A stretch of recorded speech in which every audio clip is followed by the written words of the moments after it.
in glory. And as in baptism, Marjorie has put on Christ, so now may she be clothed with his glory. Here and now, my brothers and sisters, we are God's children, but what we shall become has not yet been revealed to us.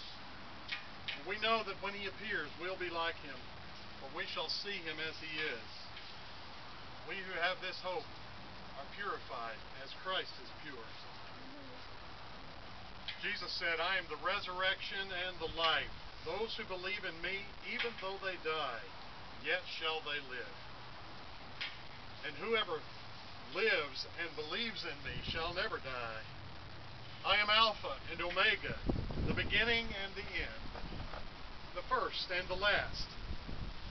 I died, and behold, I am alive now forevermore, and I hold the keys of hell and death.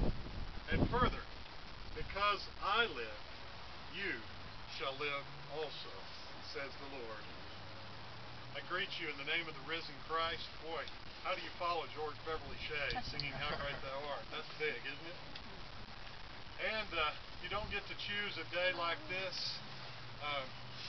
for someone you love so much as Marjorie, but you couldn't have chosen a more beautiful day to have a gathering at 2 o'clock in the afternoon and to worship God and give God thanks for her life and for all that she has meant and will continue to mean for each one of you. Dan, you're going to lead us in a song. You want to say something about it? I just want us to all kind of sing a cappella of Amazing Grace. That was one of her favorite songs. And I'll try it.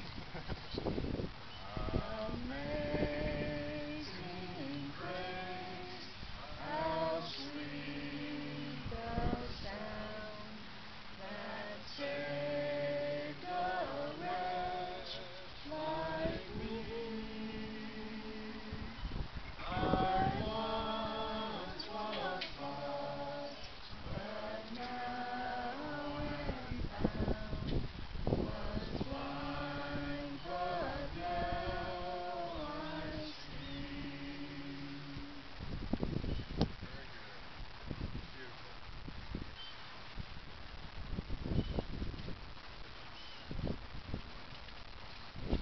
Did I introduce myself? I think I did. My name is Sam Caldwell, and I'm the pastor of Trinity United Methodist Church here in Duncanville. It's my privilege to get to be with you today and to get acquainted. I want to give you a chance to say something about Marjorie, something brief. Perhaps you have a story to share,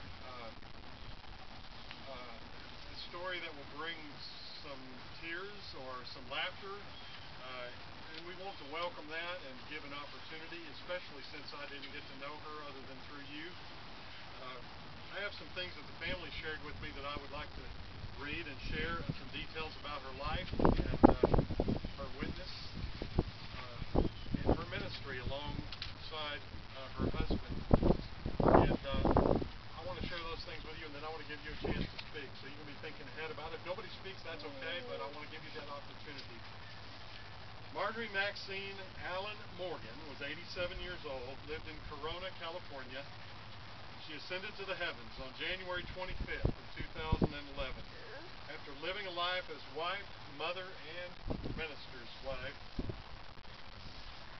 She dedicated her whole life to serving others and teaching the needs of many, her children, her husband, congregations of 5 different churches in Kansas, Nebraska, and in Texas, and a nurse to those that were ill and needed her help. Her father was Otis Leroy Allen and her mother Lena Maud Bartlett Allen.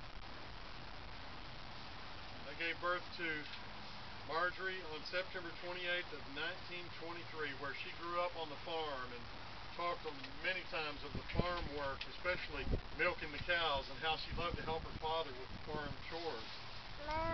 She attended Milton Vale High School and was preparing to be a school teacher. However, in her junior year, she met her husband, Lester Herbert Morgan, and decided to change her career to being a housewife, homemaker, minister's spouse. Father Otis wasn't real excited about that decision, but soon realized that Lester wasn't too bad after all, and that his real concern was losing his daughter from the farm. Her two younger sisters, Lola, who's here today, and Lola Jean and Betty June, is that right? Had mixed feelings about their sister leaving the coop, too. In June of 1944, she decided to leave the nest and united in a lifetime marriage with Lester. A marriage of love, companionship, and ministry to each other and to the communities where they served. These included Milton Vale, Burrow, Kansas, where they were blessed with their first child, Ronald Dean, born November 10th, 1945. From there, they moved on to serve in Antioch, Kansas, where they had their first and only daughter, Leila Marie, born in 1950. From there, they lived and/or pastored in Milton Vale and Heber, Kansas, and finally moved to Hutchinson, Kansas, where Lester said he finally figured out where babies came from with the birth of Daniel and Leroy.